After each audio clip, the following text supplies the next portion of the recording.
all my fight fans. So this Saturday, we got ourselves UFC 326. We got ourselves BMF Championship of the World. We got ourselves Max Holloway taking on Charles Oliveira.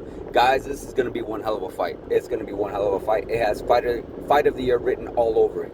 I mean, Charles Oliveira, a guy that always comes forward, a guy that's all action. Max Holloway, your favorite fighter, I should say. Your favorite fighter's favorite fighter. Say that 10 times real fast, right? But yeah, this is going to be a great fight, guys. These guys have fought in before. I believe, I want to say it was like 2015. They're both rising stars, both trying to make a name for themselves. And I believe it was an injury. I think if I read it correctly, it was like some kind of esophagus injury. You know, I think it was in the first round. Those guys were kind of going toe-to-toe a little bit, filling each other out. And then something happened to where Charles Oliveira ended up getting hurt, went down, and then the fight was stopped. So yeah, that was their first meeting, but this one's going to be much more different, I feel. Both of them have such great careers. Both of them became champion of the world. You got Max Holloway, who's regarded as probably the top 4 greatest featherweights of all time, and he's definitely an all-action fighter, probably one of the most, I would say probably the most action fighter you probably have ever seen. Excuse me, outside of Justin Gaethje and Dustin Poirier, of course. But yeah, this is going to be a great fight, guys. So let's get into it, shall we? With Max Holloway being the BMF champion of the world, and we already know his style. He loves coming forward. He loves throwing a lot of shots. He's not really known for his wrestling. He's not really known for his takedowns. He's all about standing up, and that is something that Max Holloway is going to have to do in this fight. He's going to have to keep it standing because Charles Oliveira, we know this dude is a beast on the ground. This guy can really get anything going when it comes to the ground. We see his victories over Dustin Poirier and Gamrot and Justin Gaethje, where all of them were submissions, and they were just, yeah, it looked like with ease, he was able to get these guys to tap out, no problem. And that's something that Max Holloway, I don't really recall him tapping out.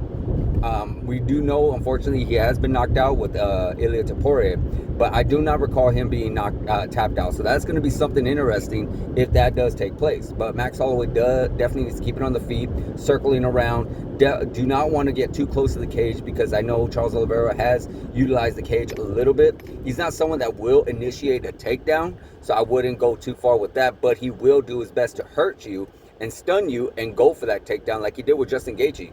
You know, he was able to get him with a good straight shot, knock Justin Gaethje down, and went for that rear naked. And then I believe Dustin Poirier, I want to say it was either in the 4th round, I think he had Dustin Poirier up against the cage at some point, and then he was able to circle around and get on top of his back and get that rear naked as well. So yeah, he has some tricks to where, you know, he's a little bit more dangerous against the cage. Where it's in the middle of the octagon, it's a little bit more different, you know. But again, Max Holloway is really good on the ground. He's faced a lot of great fighters with great jiu-jitsu as well. Faced a lot of great fighters that have great ground game and great wrestlers as well. So, you know, it's not going to be at ease. It's not like Charles Oliveira is just going to go in there and go for that submission and automatically get it. No, it's going to take some work. And that's what Charles Oliveira needs to do. He's going to need to work. He's going to need Max Holloway to keep guessing. He's going to have to do some wrestling if he wants to keep Max Holloway guessing, because Max Holloway on the feet, I believe, is almost unbeatable in this sense. You know, we've seen him against, again, great fighters, great strikers like a Dustin Poirier and Justin Gaethje, and none of those fights went their way. But what Charles Oliveira is going to have to do, he's going to have to constantly keep Max Holloway guessing. He's going to have to constantly be where he's going to shoot for a takedown. He's going to try to go for the submission attempt and keep Max Holloway unsure of what Charles Oliveira is going to do, because when it comes to the striking, Charles Oliveira does got hands too. Charles Oliveira can hurt you. So he needs to somehow get a hold of Max Holloway, hurt him a little bit, and then finally go for that rear naked, because it seems like that's his best move, his best tool. I believe he got Gamrot with that one too. I can't really recall. I have to really look back at that one, but yeah, he's so just a beast on the ground, and Max Holloway is going to have to do his best to circle around and hurt Charles Oliveira, and do not get suckered in, because that's something that Charles Oliveira likes to do as well. He likes to pretend he gets hurt, go to the ground, and just wait, and hopefully you attack him, because again, that's where his bread and butter is at. He reminds me a little bit of Fabricio Werdum in a sense. I know Fabricio Werdum did that to Alistair Overeem in Strikeforce, if you guys ever seen that fight. But And also Charles Oliveira actually did that a couple of times to Justin Gaethje in their first fight, and Justin Gaethje wasn't falling for it. Justin Gaethje was like, nope, you come back up, stand up. And I feel like that's something that Max Holloway is going to do. So yeah, it's going to be a great fight, guys. I feel like Max Holloway has the edge on this one. I feel like the momentum is more on his side, but I would not be surprised. What I would be surprised if Charles Oliveira just so happens to get that submission win over Max Holloway, and that would be a huge win, a huge statement to possibly get another shot at his lightweight championship of the world. You never know, guys. You never know. But with that being said, there's a lot of great fights on this card. You got RDR, De Ridder, taking on Kyle Berrillo. Sorry if I'm saying that name wrong. Those two guys are good prospects in the middleweight division, especially RDR. He was coming off an unfortunate loss to Brendan Allen, a TKO in the 4th round. And you got Berrillo losing to Imavov in a unanimous decision. So both these guys are trying to bounce back from losses. RDR was a really, really great prospect, a promising prospect within the middleweight division. And a lot of people felt like if he would have got that win over Brendan Allen, he was a shoo-in to be Khamzat Chimaev's next opponent. But, you know, things did not go quite his way, and he's trying to get the momentum back on his side.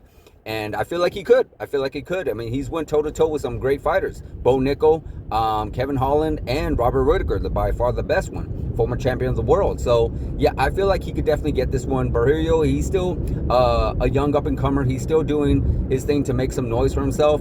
I'm not quite sure. I'm not quite sold on him just yet. I feel like he needs a little bit more work to get things done within the division. And RDR is just, I believe, a little bit too skilled, a little bit too talented within the weight class for him to do anything. But I could be wrong. You know, maybe RDR, the whole weight cut thing that he's been going through, the whole challenges that he's been going through, because we know that's what ended up happening to him. That's what he said on the reason why he lost to Brendan Allen. So we do not know for sure, but this fight will tell us where RDR is at.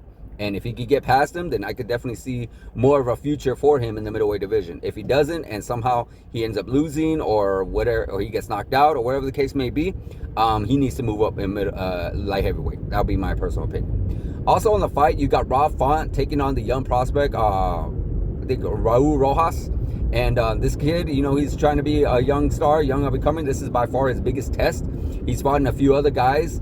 Nothing really well known, but Rob Font, you know, he's somewhat of a name. You know, he's somewhat of a name. He's not somebody that's going to be a huge name. He's not top 5 or anything like that. But, you know, Rob Font has won against a few other guys like Jose Aldo. He has a win over Cody Garbrandt. Yeah, he has a lot more experience definitely than Paul Rojas. So Raul Rojas, excuse me. And I wouldn't be surprised whether or not he gets tested or not. We got to see if this rising star, it has the making of being a top 5 or even a top 10 bantamweight contender.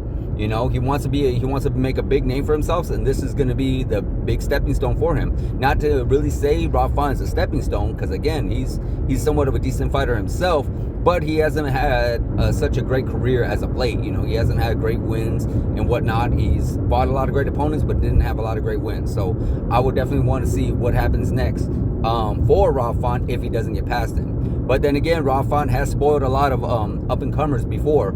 And, you know, a lot of people felt like Rob Font was a stepping stone and was going to end up losing or getting TKO'd or whatever the case may be. But he ended up surprising everybody and getting the victory over quite a few opponents that were picked against him. So we never know. But this is going to be a good stepping stone for Paul. I keep saying Paul. Jesus Christ. For Raul, for sure. So this one's, you definitely want to look out and check out. Also on the card, but it'll be in the prelims. I believe it's the headline prelims. You got Cody Garbrandt. I just mentioned his name against Rob Font. Yeah, you know, man, if there ever was a career downfall, a story of a downfall, you got to look at Cody Garbrandt. I mean, that guy was on top of the world back in 2016. The guy was just, he looked so unbeatable in his rise to become a champion of the world. Then when he became the champion of the world, beating Dominic Cruz, good Lord. I mean, what a performance. I've always said there are certain people that have this God mode, cheat code performances over fighters. I remember it being Anderson Silva or Forrest Griffin, Conor McGregor over Eddie Alvarez. You could probably do Islam Makhachev over Charles Oliveira, where it's just, you look at them and they were just perfect. Just perfect. Like, it almost like no one could beat them at all that night. And that was Cody Garbrandt against Dominick Cruz.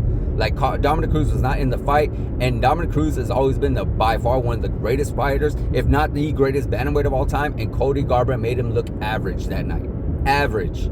And just to see what ended up happening, I mean, the guy has been so on a downward spiral with his fights that it's incredible. He's lost so much against high number of opponents, don't get me wrong, but then some of his opponents weren't really that great either. So this is, I believe he's fighting Xiao Long. I'm sorry, I can't really say that name, or not 100% how you say that name, but yeah, he's not a real big contender, but he is a betting favorite over Cody Garbrandt. So yeah, this could be Cody's very last fight in the UFC, because if he cannot get past a young up-and-comer within the bantamweight division, I'm not sure what Cody's going to do next. Like, Cody needs to figure it out. Hopefully Cody has it figured out. Hopefully Cody has been able to get things going for himself within his career, so he could bounce back and somehow get back in the top 10, if that.